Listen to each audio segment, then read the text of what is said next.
ਸਤਿ ਸ਼੍ਰੀ ਅਕਾਲ, ਸਵਾਗਤ। ਤੁਸੀਂ ਵੇਖ ਰਹੇ ਹੋ ਦੇਸ਼ ਪ੍ਰਦੇਸ਼ ਲਾਈਵ। ਮੇਰੇ ਨਾਲ ਨੇ ਇਸ ਵਕਤ ਸ਼ਿਵਾਨੀ ਚੋਪੜਾ ਜੀ ਮੈਕਰੋ ਗਲੋਬਲ ਤੋਂ। ਗੱਲਬਾਤ ਦਾ ਵਿਸ਼ਾ ਹੈ ਕੈਨੇਡਾ ਦਾ ਵੀਜ਼ਾ। ਕੈਨੇਡਾ ਦੇ ਕਈ ਪ੍ਰਕਾਰ ਦੇ ਵੀਜ਼ੇ ਨੇ ਜਿਨ੍ਹਾਂ ਬਾਰੇ ਅਸੀਂ ਗੱਲ ਕਰਦੇ ਹਾਂ, ਕਿਉਂਕਿ ਇਹ ਕੰਪਨੀ ICCRC ਬੇਸਡ ਕੰਪਨੀ ਹੈ ਜਿਹੜੀ ਕਿ ਸਟੱਡੀ ਵੀਜ਼ਾ, PR ਜਾਂ ਹਰ ਪ੍ਰਕਾਰ ਦਾ ਟੂਰਿਸਟ, ਸਪਾਊਸ ਜਾਂ ਕਿਸੇ ਵੀ ਤਰ੍ਹਾਂ ਦਾ ਜਿਹੜਾ ਕੈਨੇਡਾ ਦਾ ਵੀਜ਼ਾ ਹੈ ਉਹਨੂੰ ਲੀਗਲੀ ਫਾਈਲ ਲਾਉਣ ਦੇ ਰਾਈਟਸ ਨੇ ICCRC ਦੇ ਆਧਾਰ 'ਤੇ, ਔਰ ਇੱਕ ਚੰਗੀ ਕਾਉਂਸਲਿੰਗ ਤੁਹਾਨੂੰ ਇਹਨਾਂ ਕੰਪਨੀਆਂ ਤੋਂ ਮਿਲਦੀ ਹੈ। ਅੱਜ ਅਸੀਂ ਜਿਨ੍ਹਾਂ ਵੀਜ਼ਾਸ ਦੀ ਗੱਲ ਕਰਨੀ ਹੈ ਉਹਦੇ ਵਿੱਚ ਸਭ ਤੋਂ ਪਹਿਲਾਂ ਸਟੱਡੀ ਵੀਜ਼ਾ, ਕਿਹੜੇ ਇਨਟੇਕਸ ਨੇ ਔਰ ਕੀ ਅਪਡੇਟ ਹੈਗੀ ਐਡਮਿਸ਼ਨਸ ਬਾਰੇ। ਦੂਸਰਾ spousal open work permit. Third ਜਿਹੜੀ ਅਸੀਂ ਪਿਛਲੇ ਵਾਰੀ ਵੀ ਗੱਲ ਕੀਤੀ ਸੀ ਪੇਰੈਂਟਸ ਦੀ, ਉਹਦੇ ਬਾਰੇ ਵੀ ਥੋੜ੍ਹੀ ਜਿਹੀ ਚਰਚਾ ਕਰਾਂਗੇ। ਐਲੀਜੀਬਿਲਟੀਜ਼ ਕੀ ਹੁੰਦੀ ਹੈ, ਅਤੇ ਇਸ ਤੋਂ ਇਲਾਵਾ ਜਿਹੜੇ ਵਿਦਿਆਰਥੀ ਰਿਫਿਊਜ਼ ਹੋ ਰਹੇ ਨੇ, ਕਿਸ ਗਰਾਊਂਡ 'ਤੇ ਰਿਫਿਊਜ਼ ਹੋਇਆ ਵਿਦਿਆਰਥੀ ਕਿਵੇਂ ਰੀਅਪਲਾਈ ਕਰ ਸਕਦਾ, ਉਹਦੇ ਬਾਰੇ ਜਿਹੜੀ ਹੈਗੀ ਅਸੀਂ ਚਰਚਾ ਕਰਨ ਦੀ ਕੋਸ਼ਿਸ਼ ਕਰਾਂਗੇ। ਇੱਕ ਮੁੱਦਾ ਹੋਰ ਕਾਫੀ ਇਸ ਵਕਤ ਭਖਮਾ ਹੈਗਾ ਕਿ ਇੱਕ ਪਾਸੇ $25,000 $20,000 ਡਾਲਰ ਸਾਲਾਨਾ ਫੀਸ, ਕੁਛ ਈਵਨ ਵਰਕ ਪਰਮਿਟ ਵਾਲੇ ਕਾਲਜ ਆਫਰ ਕਰਦੇ ਨੇ ਜੀ 8,000 7,000 ਜਾਂ 10,000 ਦੇ ਵਿੱਚ ਪੜ੍ਹੋ। ਕੀ ਘੱਟ ਜਾਂ ਵੱਧ ਫੀਸ ਦਾ ਵੀ ਫਰਕ ਹੈ, ਜਾਂ ਵਰਕ ਰਾਈਟਸ ਦਾ ਦੋਵੇਂ ਕਾਲਜਾਂ ਦੇ ਵਿੱਚ ਮਿਲਣਾ ਇੱਕ ਬਰਾਬਰ ਜੀ ਚੀਜ਼ ਮੰਨੀ ਜਾਵੇ? ਸੋ ਸ਼ੁਰੂਆਤ ਕਰਾਂਗੇ। ਸਤਿ ਸ਼੍ਰੀ ਅਕਾਲ, ਸਵਾਗਤ ਹੈ। Thank you sir, thank you for calling. ਪਹਿਲਾਂ ਮੈਮ ਐਡਮਿਸ਼ਨ ਬਾਰੇ ਥੋੜ੍ਹਾ ਜਿਹਾ ਦੱਸ ਦਿਓ। ਜਿਹੜੇ ਸਟੂਡੈਂਟ ਸਾਡੇ ਨਾਲ ਇਸ ਵਕਤ ਜੁੜੇ ਨੇ, ਕਿਹੜੇ ਇਨਟੇਕ ਦੀਆਂ ਕਿੱਥੇ ਐਡਮਿਸ਼ਨਸ ਓਪਨ ਨੇ? सर एडमिशन्स इस पॉइंट ऑफ टाइम पे जो एडमिशन्स हैं वो सितंबर 2022 के लिए चल रही हैं। फुल स्विंग एडमिशन्स हैं और हमारी तरफ से बैक टू बैक अलर्ट्स हैं स्टूडेंट्स के लिए कि आप बिल्कुल भी टाइम वेस्ट मत करें, इमीडिएटली अपने ऑफर लेटर्स प्रोसेस करें अपनी चॉइस के कॉलेजेस में, यूनिवर्सिटीज़ में, हर एक प्रोविंस में। सो अभी सितंबर 2022 के लिए टाइम है जब आप अपने आप को अकोमोडेट कर सकते हैं और रेलिवेंट प्रोग्राम्स के लिए ऑफर लेटर्स अचीव कर सकते हैं। इस शो के थ्रू हम बैक टू बैक आपको अलर्ट्स देते रहते हैं। आज जो मुझे एक मेन अनाउंसमेंट करनी है वो कॉनेस्टोगा कॉलेज को लेके करनी है। कॉनेस्टोगा कॉलेज ओंटारियो प्रोविंस का बहुत ही डिमांडिंग प्रेस्टिजियस कॉलेज है, बहुत सारे programmes under graduate post graduate level पे ऑफर करता है। सो टाइमली इनके अलर्ट्स आते रहते हैं जो भी प्रोग्राम्स ओपन होते हैं। So at this point of time many post graduate programs are open, लेकिन मेन प्रोग्राम जो मैं फिर से अनाउंस करना चाहती हूँ वो this program is quite relevant for the nursing candidates. और मेरा ओपिनियन यही है कि जो स्टूडेंट्स पोस्ट ग्रेजुएट लेवल पे नर्सिंग को इन्हांस करना चाहते हैं, इस ऑप्शन को आपको ज़रूर ऑप्ट करना चाहिए। इस प्रोग्राम के अंडर आपकी ऑन जॉब ट्रेनिंग्स, लर्निंग और एक्सपीरियंस आपका साथ के साथ चलता है, लेकिन जो आपकी ट्यूशन फीस है वो लिटिल हायर साइड, लेकिन जो स्टूडेंट्स विलिंग है वो डेफिनेटली इस प्रोग्राम को टारगेट कर सकते हैं। साइड बाय साइड आप human resource management, supply chain management जैसे पोस्ट ग्रेजुएट कोर्सेज को भी टारगेट कर सकते हैं। ऑफिस एडमिनिस्ट्रेशन अभी भी ओपन है कॉनेस्टोगा कॉलेज में। जो अंडर ग्रेजुएट स्टूडेंट्स हैं, जिन लोगों ने ग्रेड 12 किया है, आर्ट्स वाले बच्चे इस प्रोग्राम को टारगेट कर सकते हैं। Many other programmes are open. So simultaneously मुझे एक और यूनिवर्सिटी अनाउंस करनी है, Cape Breton University Nova Scotia की, जहाँ पे PR की पॉसिबिलिटीज़ बहुत ब्राइट हैं स्टूडेंट्स के लिए। और इस यूनिवर्सिटी में आपके लिए एक और प्रोग्राम है जो नर्सिंग बैकग्राउंड वाले स्टूडेंट्स हैं या जिन लोगों ने BSc मेडिकल किया है या जो मेडिसिन लाइन से रिलेटेड हैं, उन लोगों के लिए post graduate diploma health care management. बहुत सारे ऐसे स्टूडेंट्स होते हैं ज़्यादा कुछ जी नहीं, ऑर्डिनरी एलिजिबिलिटी है। 6.56 नीच के साथ आप इन पोस्ट ग्रेजुएट डिप्लोमास में अपना एप्लीकेशन जो है वो प्रोसेस कर सकते हैं। एंड पोस्ट ग्रेजुएट लेवल पे केप ब्रिटेन यूनिवर्सिटी में बिजनेस एडमिनिस्ट्रेशन का प्रोग्राम ओपन है, सप्लाई चेन मैनेजमेंट ओपन है। बहुत सारे अंडर ग्रेजुएट डिप्लोमास इस यूनिवर्सिटी की तरफ से आपके लिए ऑफर किए जाते हैं। बैचलर डिग्रीज़ की एक बहुत लंबी चौड़ी चेन है जो केप ब्रिटेन यूनिवर्सिटी आपके लिए ऑफर करती है। सो आई सिंपली सुजेस्ट कि आप टाइम मत वेस्ट करें, जितना जल्दी हो सकता है आप अपना एडमिशन प्रोसेस करें। नोवा स्कोचिया अगर आप अपनी एप्लीकेशन प्लान करते हैं, स्टूडेंट वीज़ा प्लान करते हैं, PR पॉसिबिलिटीज़ बहुत ब्राइट है। मैं भी कहने लगे सी, मैं इस यूनिवर्सिटी 'ਚ 2 ਵਾਰ ਵਿਜ਼ਿਟ ਕੀਤਾ। ਇੱਕ ਵਾਰ ਵੈਸੇ ਸੀ ਅਨਆਫੀਸ਼ੀਅਲੀ ਗਏ ਦੇਖਣ, ਇੱਕ ਵਾਰ ਆਫੀਸ਼ੀਅਲੀ ਵੀ ਗਏ ਸੀ, ਸ਼ੂਟ ਵੀ ਕੀਤਾ, ਬੱਚਿਆਂ ਨੂੰ ਮਿਲੇ ਪ੍ਰੋਫੈਸਰ, ਔਰ ਜਿੰਨਾ ਕੁ ਅਸੀਂ ਕਰ ਸਕੇ ਇੱਕ ਛੋਟੀ ਜਿਹੀ ਡਾਕੂਮੈਂਟਰੀ ਬਣਾਈ ਸੀ। 3 USP ਮੈਨੂੰ ਲੱਗੀਆਂ, ਜਿਵੇਂ ਤੁਸੀਂ ਪਹਿਲੀ ਬੋਲੀ ਕਿ AIPP ਦੇ ਅੰਡਰ ਆਉਣ ਕਰਕੇ ਬਹੁਤ ਜਲਦੀ PR ਪੋਸੀਬਿਲਿਟੀ ਹੈਗੀ। हाँ जी, PR पॉसिबिलिटी नॉर्मल फीस वाले। हाँ जी, नॉर्मल फीसेस हैं, लेकिन एक Ranking बहुत और अच्छी है यूनिवर्सिटी की। रैंकिंग अच्छी है, और एक और चीज़ है कि जो पीएनपी प्रोग्राम्स हैं नोवा स्कोचिया गवर्नमेंट के, वो भी बहुत इंप्रेसिव हैं। आपके पास इसमें ग्रेजुएट स्टूडेंट्स जो हैं उनके लिए एंटरप्रेन्योर प्रोग्राम है।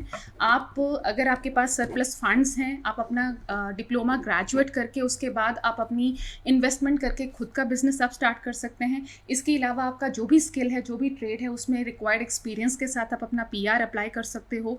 इसके अलावा एक्सप्रेस एंट्री से रिलेट होते हैं इनके पीएनपी प्रोग्राम्स, तो PR possibilities are overall very high in this province, तो इसको जरूर प्लान किया जा सकता है। And back to back one more university I have to announce here today is Kwantlen polytechnic university, British Columbia की बहुत ही प्रेस्टिजियस हायर साइड यूनिवर्सिटी है। 80% प्लस स्टूडेंट्स जिनके रिकॉर्ड्स हैं, एकेडमिक रिकॉर्ड्स, उनको अकोमोडेट किया जाता है। But still I have to से बहुत सारे स्टूडेंट्स इस यूनिवर्सिटी को टारगेट करते हैं। Still the programmes are open for September intake. आप बिजनेस प्रोग्राम्स के लिए कंप्यूटर एनालिसिस जैसे, कंप्यूटर प्रोग्रामिंग जैसे डिप्लोमास हैं। एग्रीकल्चर वाले जो स्टूडेंट्स हैं, जिन लोगों ने बीएससी एग्रीकल्चर किया है, वो लैंडस्केप मैनेजमेंट, हॉर्टिकल्चर मैनेजमेंट जैसे स्पेशलाइज्ड कोर्सेज के लिए केपीयू में अपना एडमिशन प्लान कर सकते हैं। Both under graduate and post graduate level पे जो एडमिशन रिक्वायरमेंट है 6.56 से नीचे के साथ आइल्स आपका जो है वो रिक्वायरमेंट रहती है। लेकिन एडमिशन के लिए 80% प्लस आपका एकेडमिक रिकॉर्ड होना चाहिए। Visa success rate is very very good in this university. And along with this I have to highlight कि जो ट्यूशन फीस है this is very much economic initially. Basic programmes की जो fees है आपकी वो $13,800 से स्टार्ट होती है। सो लाइकवाइज इस यूनिवर्सिटी को भी आप टारगेट कर सकते हैं। The list is endless. Ultimately मुझे स्टूडेंट्स को यही ओपिनियन करना है कि आप टाइम वेस्ट ना करके जितना जल्दी हो सकता है आप अप्रोच करें, ताकि आपका रेलिवेंट प्रोग्राम कोर्स के लिए ऑफ़र प्रोसेस किया जा सके। सो एक और साथ में मुझे अलर्ट देना है कि जनवरी 2023 के लिए भी बहुत सारे कॉलेजेस जो हैं वो अब ओपन हो चुके हैं। मेन इंडिकेशन जो मैं देना चाहती हूँ, grade 12 medical and non medical students के लिए, आर्ट्स स्टूडेंट्स के लिए, बेसिकली जो नॉन मेडिकल स्टूडेंट हैं उनका अंडर ग्रेजुएट लेवल पे रिक्वायरमेंट रहता है कंप्यूटर एंड आईटी प्रोग्राम्स के लिए, एंड मेडिकल स्टूडेंट्स के लिए भी जो प्रोग्राम्स हैं वो बहुत लिमिटेड रहते हैं। So this opinion is there कि जल्दी से अपने ऑफर ਲੈਟਰਸ को ਪ੍ਰੋਸੈਸ कीजिए। ਮੈਂ ਮੇਰਾ ਇੱਕ ਸਵਾਲ ਹੈ, ਤੁਸੀਂ ਗੱਲ ਫੀਸਾਂ ਦੀ ਕੀਤੀ, ਮੈਂ ਅੱਜ ਭੂਮਿਕਾ ਦੇ ਵਿੱਚ ਵੀ ਇਹ ਮੁੱਦਾ ਉਠਾਇਆ ਕਿ ਆਪਾਂ ਇਹਦੇ ਲਾਵਾਂਗੇ 2 ਮਿੰਟ। ਫੀਸਾਂ ਦਾ ਵੀਜ਼ਾਸ ਦੇ ਨਾਲ ਔਰ ਉੱਥੋਂ ਦੀ ਜਿਹੜੀ ਐਜੂਕੇਸ਼ਨ ਕੁਆਲਿਟੀ ਦੇ ਨਾਲ ਕਿੰਨਾ ਫਰਕ ਪੈਂਦਾ ਹੈ? ਇੱਕ ਪਾਸੇ ਤਾਂ ਯੂਨੀਵਰਸਿਟੀ ਪਛੜਦੀ ਹੈ, ਕਾਲਜ ਵੀ ਕਈ 20-25 ਹਜ਼ਾਰ ਡਾਲਰ ਸਾਲਾਨਾ ਨੇ, ਕਈ 15 ਵੀ ਨੇ। ਇੱਕ ਜਿਹੜਾ ਹੈਗਾ ਪ੍ਰੋਗਰਾਮ ਦੇਖਿਆ ਅਸੀਂ ਕੱਲ, ਕਿਸੇ ਵਿਅਕਤੀ ਨੇ ਸਾਨੂੰ ਅਪਰੋਚ ਕੀਤਾ ਕਿ ਅਸੀਂ ਇਹਨੂੰ ਪ੍ਰਮੋਟ ਕਰਨਾ ਚਾਹੁੰਦੇ ਹਾਂ ਕਾਲਜ ਨੂੰ, $7-8 ਹਜ਼ਾਰ ਡਿਸਕਾਊਂਟ ਕਰਕੇ 10-11 ਜਿਹੜੀ ਉਹਦੀ ਫੀਸ ਸੀਗੀ 7-8 ਹਜ਼ਾਰ ਤੇ ਰਹਿ ਗਈ ਹੈ। ਕਿ ਇਹਦੇ 'ਚ ਕੋਈ ਕੰਪਰੋਮਾਈਜ਼ ਤਾਂ ਨਹੀਂ ਕਰ ਰਿਹਾ ਸਟੂਡੈਂਟ, ਪਰ ਵਰਕ ਪਰਮਿਟ वाला कॉलेज? देखिए रणवीर जी, जो स्टूडेंट को जो मेन फैक्टर्स कैलकुलेट करने चाहिए वो ये हैं कि आपका कॉलेज जो है वो पब्लिक फंडेड होना चाहिए, गवर्नमेंट कॉलेज होना चाहिए, पोस्ट स्टडी वर्क परमिट की फैसिलिटी होनी चाहिए। इसके अलावा अगर आपके ट्यूशन फीस अमाउंट्स कम हैं, इकोनॉमिक हैं, रीजनेबल हैं, सो इसमें मुझे लगता है किसी तरीके का डाउट नहीं आना चाहिए आपके माइंड में।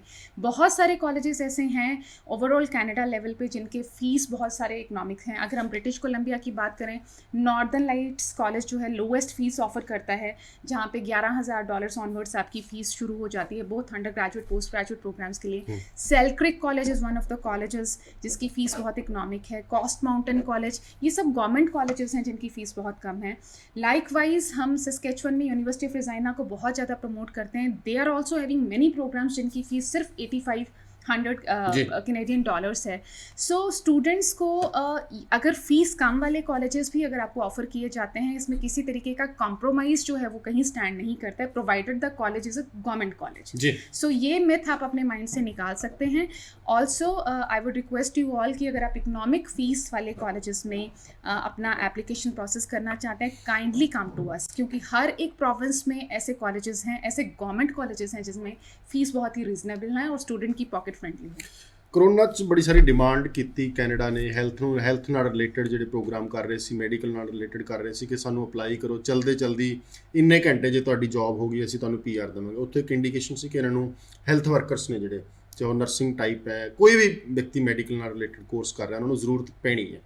ਕੀ ਇਹ ਡਿਮਾਂਡ ਹਲੇ ਵੀ ਜਾਰੀ ਰਹੇਗੀ ਕੋਰੋਨਾ ਤੋਂ ਬਾਅਦ? ਉਹ ਇੱਕ ਸੀਜ਼ਨਲ ਜ਼ਰੂਰਤ ਸੀ ਕਿ ਹਾਂਜੀ ਹੁਣ ਇੱਕ ਮੁਸੀਬਤ ਪੈ ਗਈ ਦੁਨੀਆ ਦੇ ਉੱਪਰ ਕਿ ਅੱਜ ਸਾਨੂੰ ਡਾਕਟਰਸ ਦੀ ਲੋੜ ਹੈ, तो उस तो बाद डिमांड घट जाएगी। देखिए मेडिकल इंडस्ट्री में जो वर्क फोर्स है वो हमेशा ही रिक्वायरमेंट उसकी बनी रहती है जी। वर्ल्ड वाइड लेवल पे। सो जो भी मेडिकल स्ट्रीम से रिलेटेड प्रोग्राम्स हैं, डेफिनेटली ड्यूरिंग कोविड हम लोगों ने ये रियलाइज़ किया है वर्ल्ड लेवल पे कि इस स्ट्रीम का रिक्वायरमेंट बहुत ज़्यादा था और इस स्ट्रीम में वर्क फोर्स बहुत ज़्यादा चाहिए थी, जिस ग्राउंड पे स्टूडेंट्स को भी ये फील हुआ कि हम लोगों को मेडिकल की एजुकेशन इंटरनेशनल लेवल पे लेनी चाहिए।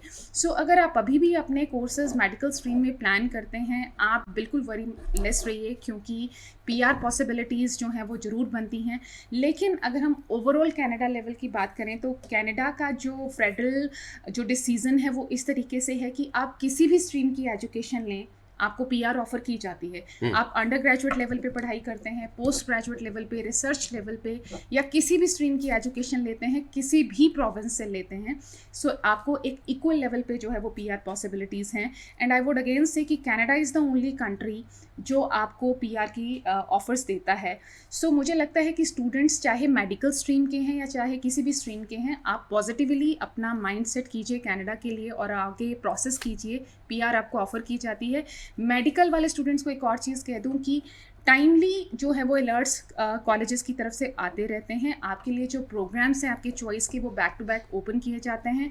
आज भी हमने शो के बिगनिंग में कॉनेस्टोगा कॉलेज का जो नर्सिंग स्पेसिफिक प्रोग्राम है, enhanced practice for internationally trained nurses, so ये फिर से रीओपन हुआ है। इट गिव्स एन इंडिकेशन कि जो नर्सिंग या फिर मेडिकल स्ट्रीम वाले जो कैंडिडेट्स हैं उनकी डिमांड कंटिन्यूस है। मैम एक ਸਾਨੂੰ ਸਵਾਲ ਪਿਛਲੇ ਹਫਤੇ ਪੁੱਛਿਆ ਸੀ ਕੈਂਡੀਡੇਟ ਐਪਲੀਕੈਂਟਸ ਨੇ, ਜਿਹੜੇ ਦਰਸ਼ਕ ਨੇ ਸਾਡੇ, ਉਹਨਾਂ ਵੱਲੋਂ ਆ ਰਿਹਾ ਸੀ ਕਿ ਡਿਸਕਸ ਕਰਨਾ ਕਿਸੇ ਦਿਨ। ਫਿਰ ਅਸੀਂ ਫਰਾਈਡੇ ਤੋਂ ਬਾਅਦ ਆਊਟ ਆਫ ਸਟੇਸ਼ਨ ਚਲੇ ਗਏ। ਅੱਜ ਪਹਿਲਾ ਸ਼ੋਅ ਹੈ ਫਰਾਈਡੇ ਤੋਂ ਬਾਅਦ ਜਿਹੜਾ ਲਾਈਵ ਕਰ ਰਹੇ ਅਸੀਂ। ਉਹਦੇ 'ਚ ਕੀ ਹੈਗਾ ਕਿ ਜਦੋਂ ਆਪਾਂ ਸ਼ੁਰੂ ਹੁੰਦਾ ਕੈਨੇਡਾ ਦਾ ਟੂਰਿਸਟ ਵੀਜ਼ਾ, ਵਿਜ਼ਟਰ ਵੀਜ਼ਾ ਸ਼ੁਰੂ ਹੁੰਦਾ, ਤਾਂ ਉਹਦੇ 'ਚ ਆਪਾਂ ਇੱਕ ਗੱਲ ਕਹੀ ਸੀ ਕਿ ਰੀਯੂਨੀਅਨ ਫੈਮਲੀਜ਼ ਨੂੰ ਮਿਲਣਾ, ਕਿਸੇ ਦਾ ਪਤੀ ਪਤਨੀ ਉੱਧਰ, ਬੱਚੇ ਉੱਧਰ, ਮਾਂ ਪਿਓ ਇੱਧਰ, ਇਸ ਤਰ੍ਹਾਂ ਦੇ ਵੀਜ਼ਾਸ ਦੀ ਜ਼ਿਆਦਾ ਸੰਭਾਵਨਾ। ਹੁਣ ਸਾਨੂੰ ਵਾਰ-ਵਾਰ ਕਾਲਸ ਆ ਰਹੀਆਂ ਕਿ ਜੀ ਮੈਰਿਜ ਹੈ ਪਰ ਡਾਇਰੈਕਟਲੀ ਕੋਈ ਸਕਾ ਭੈਣ ਭਰਾ ਨਹੀਂ ਹੈ, ਕਜ਼ਨਸ ਦੀ ਮੈਰਿਜ ਹੈ ਜਾਂ ਕਿਸੇ ਦਾ ਬਰਥਡੇ ਹੈਗਾ ਜਾਂ ਕੋਈ ਫੰਕਸ਼ਨਸ ਨੇ, ਹੈ ਪਰਿਵਾਰਕ ਰਿਲੇਸ਼ਨ ਨੇ ਆਪਸ ਦੇ ਵਿੱਚ, ਕੀ ਅਪਲਾਈ ਕਰ देना चाहिए वीज़ास ਦੀ ਸੰਭਾਵਨਾ ਹੈ ਜਾਂ ਇਹਨਾਂ ਨੂੰ ਹਲੇ इग्नोर किया जाऊगा? देखिए रणवीर जी, विद टाइम्स थिंग्स चेंजेस, तो चीज़ें अब चेंज होने शुरू हो गई हैं और ओवरऑल लेवल पे हाई कमीशन की तरफ से जो रिजल्ट्स हैं वो बहुत पॉजिटिव हैं हर एक स्ट्रीम के। सो फैमिली रियूनियन से हट के भी अगर आपका कुछ पर्पज़ है कनाडा विज़िट करने का, आप प्लान कर सकते हैं। समर्स आ गए हैं, वीज़ा का सक्सेस रेट बहुत अच्छा है। आप जिस भी ग्राउंड पे अप्लाई करना चाहते हैं, मेक श्योर कि आपका एप्लीकेशन जो है वो बहुत सही तरीके से फॉर्मेट होना चाहिए। जो भी रिक्वायरमेंट्स हैं आपके फ़ंड्स को लेके, आपके रिलेशन को लेके, जो आपका स्पॉन्सर है उसके साथ, वो बहुत सही तरीके से जो है वो रिप्रेजेंट होना चाहिए। आपका एक प्रॉपरली ड्राफ्टेड इन्विटेशन लेटर जो है वो स्पॉन्सर की तरफ से आया होना चाहिए आपकी एप्लीकेशन में, जिसमें आपके जाने का एजेंडा जो है वो क्लियरली मैंशनड हो। आपकी तरफ से जो कवर लेटर लिखा जाता है, आपका कंसल्टेंट आपके बिहाफ पे जो कवर लेटर लिखता है आपकी विज़िट को लेके, वो बहुत ही डिफाइंड होना चाहिए। मोस्ट इम्पॉर्टेंटली आपका जो इंडिया में इस्टेब्लिशमेंट है, आप जो भी जॉब करते हैं, जो बिज़नेस करते हैं, वो ज़रूर ये इंडिकेट करे कि आप बहुत अच्छे तरीके से सेटल्ड हैं अपनी कंट्री में, और आप कनाडा जो विज़िट ले रहे हैं वो सिर्फ एक पर्पसफुल विज़िट है, एक इवेंट अटेंड करने के लिए आपकी विज़िट है। सो ये सारी चीज़ों को अगर सही तरीके से कैलकुलेट किया जाता है, कंपाइल किया जाता है, तो डेफिनेटली वीज़ा के चांसेस हैं और पॉजिटिव ग्राउंड पे आप अपना एप्लीकेशन प्रोसेस कर सकते हैं। ਦੋ ਸਵਾਲ ਮੇਰੇ ਮਨ ਸੁਪਰ ਵੀਜ਼ਾ ਨੂੰ ਲੈ ਕੇ ਸੀ, ਜਿਹੜੇ ਮੈਂ ਤੁਹਾਡੇ ਨਾਲ ਫੋਨ ਤੇ ਆਫ ਦਾ ਰਿਕਾਰਡ ਵੀ ਕੁਝ ਚੀਜ਼ਾਂ ਪੁੱਛੀਆਂ ਸੀਗੀਆਂ।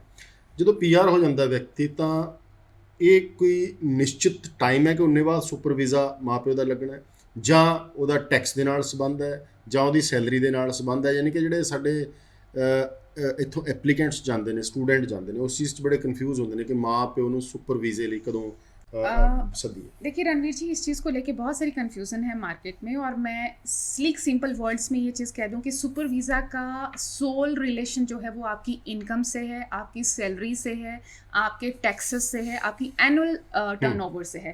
सो बहुत बार ऐसे केसेस भी सामने आते हैं जिसमें आप अभी पीआर नहीं हुए हैं, लेकिन आपका सैलरी पैकेज बहुत अच्छा है और आपने उतने टैक्सेस पे किए हैं, आप अपने पेरेंट्स को बुलाने के लिए, इन्वाइट करने के लिए क्वालिफाई करते हैं। बट जनरली सुपर वीज़ा जो है आप क्वालिफाई उसी ग्राउंड पे आके करते हो बहुत सारे केसेस में जब आप पीआर हो जाते हो, क्योंकि we have seen until you are permanent resident आप उस लेवल के जॉब्स जो हैं वो क्लेम नहीं कर पाते, आप सर्वाइवल जॉब में होते हैं, जिस वजह से आप उस लेवल तक का इनकम जो है वो गेन नहीं कर पाते हो। सो अदरवाइज अगर आपके टैक्सेस और आपकी इनकम उस स्लैब को मैच करती है तो डेफिनेटली आप अपने पेरेंट्स को इन्वाइट कर सकते हैं। मेजॉरिटी ऑफ केसेस में मैं फिर से डिफाइन कर दूं, अराउंड 90-95% केसेस में when you are permanent resident और उस पॉइंट ऑफ टाइम पे अगर आपकी इनकम बनती है तभी आप अपने पेरेंट्स को सुपर वीज़ा के लिए इनवाइट कर पाओ। बड़े सारे spouse open work permit refusal ਆ ਜਾਂਦੇ ਨੇ। ਸਾਨੂੰ ਪਿਛਲੇ ਹਫਤੇ ਕਾਲ ਆਈ ਵੀਰਵਾਰ ਦੇ ਦਿਨ ਕਿ ਇਹਨਾਂ ਕੇਸਾਂ ਨੂੰ ਰਿਫਿਊਜ਼ਲਸ ਨੂੰ ਇੱਕ ਚੰਗੀ ਕੰਪਨੀ ਤੋਂ ਦੁਬਾਰਾ ਲਾਂਚ ਕਰਵਾਇਆ ਰੀਲਾਂਚ ਕਰਾਇਆ ਜਾਵੇ ਜਾਂ ਸਾਨੂੰ केप्स नोट ਵੱਲ ਤੁਰਨਾ ਚਾਹੀਦਾ है। देखिए रणवीर जी, केप्स नोट बहुत इंपॉर्टेंट नोट्स हैं जिसमें आपके रिफ्यूज़ल के कंप्लीट जो फैक्टर्स हैं वो सामने आ जाते हैं, लेकिन केस टू केस ये चीज़ जज की जा सकती है कि केप्स नोट आपको अप्लाई करने चाहिए या नहीं करने चाहिए। If you are a good case, strong case हो, सही आपके जो मैरिज के ग्राउंड्स हैं वो स्ट्रॉन्ग हैं, आपके कोर्टशिप के जो डॉक्यूमेंट्स हैं वो सही हैं, तो आप एक सेकेंड अटैम्प्ट ले सकते हैं, लेकिन एक सही नॉलेजेबल कंसल्टेंट को अप्रोच करके। क्योंकि मैं हमेशा कहती हूँ ये ओपन वर्क परमिट की जो एप्लीकेशन है, this is a lengthy application. ये PR लेवल की एप्लीकेशन होती है जिसमें बहुत सारी चीज़ों को केयरफुली कंपाइल करना चाहिए। आपकी एजुकेशन, आपके फंड्स, मेल कैंडिडेट्स के केस में आपकी एम्प्लॉयमेंट बहुत ज़्यादा इंपॉर्टेंट है। सो ये सारे फैक्टर्स अगर सही तरीके से आपकी एप्लीकेशन में कवर अप किए जाएँ तो आपको ज़रूर वीज़ा मिलता है। लेकिन अगर आप एक बार रिफ्यूज़ हो चुके हैं, मैं ज़रूर आपको एडवाइस करूँगी कि आप एक एक्सपर्ट एडवाइस के लिए हमें विज़िट कीजिए और रीफाइल करने से पहले एक एक्सपर्ट ओपिनियन आप ज़रूर लीजिए। इसके साथ साथ मुझे ये भी कहना है कि ओपन वर्क परमिट का जो रिस्पॉन्स है हाई कमीशन की तरफ से ये बहुत ज़्यादा पॉजिटिव है, और जो भी बैकलॉग था ओपन वर्क परमिट एप्लीकेशंस का उनको जल्दी से प्रोसेस किया जा रहा है। मेजॉरिटी ऑफ एप्लीकेशंस को जो है वो visa in the sense medical orders जो हैं वो पास किए जा रहे हैं। सो पॉजिटिव माइंडसेट के साथ आप अपनी एप्लीकेशन को रीफाइल कर सकते हैं। मेक श्योर आप ये चीज़ ज़रूर एनालिसिस कर लें इस चीज़ का कि आपकी प्रीवियस एप्लीकेशन में क्या वीकनेसेस रह गई और उसको किस तरीके से ओवरकम किया जा सकता है। For that you can come to us personally to have expert advice. ਉਹਨਾਂ ਸਟੂਡੈਂਟਸ ਲਈ ਥੋੜਾ ਜਿਹਾ ਦੁਬਾਰਾ ਮੈਂ ਮੋਟੀ ਚੀਜ਼ਾਂ ਚਾਹੂੰਗਾ ਇਸ ਵਕਤ ਇਨਟੇਕ ਔਰ ਕਿਹੜੀ ਐਡਮਿਸ਼ਨਸ ਖੁੱਲੀਆਂ, ਕਿਉਂਕਿ ਕੁਝ ਵਿਦਿਆਰਥੀ ਸਾਡੇ ਨਾਲ ਥੋੜਾ ਲੇਟ ਜੁੜਦੇ ਨੇ ਔਰ ਰਿਪੀਟ ਦੀ ਸੰਭਾਵਨਾ ਘੱਟ ਹੁੰਦੀ ਹੈ ਸ਼ੋਅ ਦੀ। जो ਅਸੀਂ 7-8 ਮਿੰਟ ਪਹਿਲਾਂ ਲਾਏ 2 ਮਿੰਟ 'ਚ मैं थोड़ा निचोड़ चाहूँगा। हाँ जी, डेफिनेटली स्टूडेंट्स को मुझे यही बताना है कि एडमिशन सितंबर 2022 और जनवरी 2023 के लिए भी ओपन हो चुकी हैं। आप बिना टाइम वेस्ट करिए, आप हम लोगों को अप्रोच कीजिए। हमारे मोहाली ऑफिस में, खन्ना ऑफिस में मिल सकते हैं।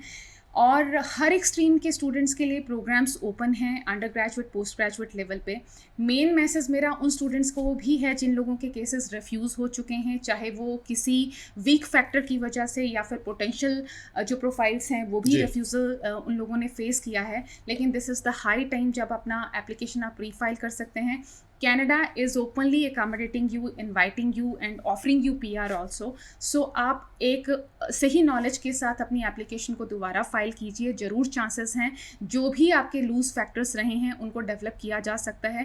अच्छे प्रोफाइल्स में आपके पॉसिबिलिटीज़ रहती हैं कि आपके केस को सही तरीके से रिप्रेजेंट नहीं किया गया है। आपके गैप्स, आपके एजुकेशनल डॉक्यूमेंट्स या आपके कोर्स रेलिवेंसेस या फिर आपका स्टेटमेंट ऑफ पर्पस जो है उसमें आपके एजुकेशन के एजेंडा को सही तरीके से एक्सप्रेस नहीं किया गया। सो इन चीज़ों को सही तरीके से रूट करके, शेप करके, पॉलिश अप करके दोबारा लगाया जा सकता है। वीज़ा के चांसेस जरूर हैं। So kindly visit us.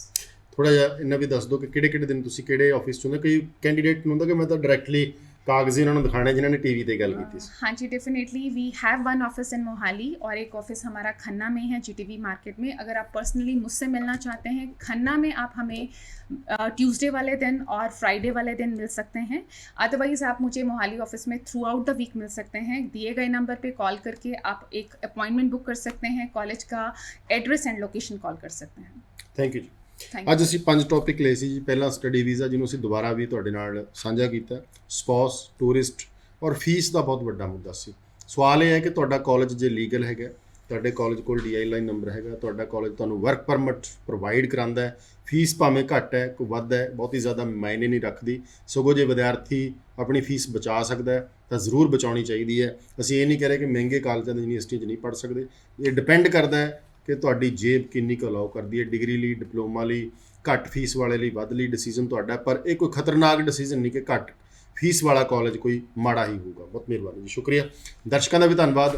ਅੱਜ ਦਾ ਸ਼ੋਅ ਇੱਥੇ ਸਮਾਪਤ ਕਰਾਂਗੇ। ਆਪਣੇ ਦੋਸਤ ਰਣਵੀਰ ਸਿੰਘ ਨਾਲ ਸਤਿ ਸ਼੍ਰੀ ਅਕਾਲ।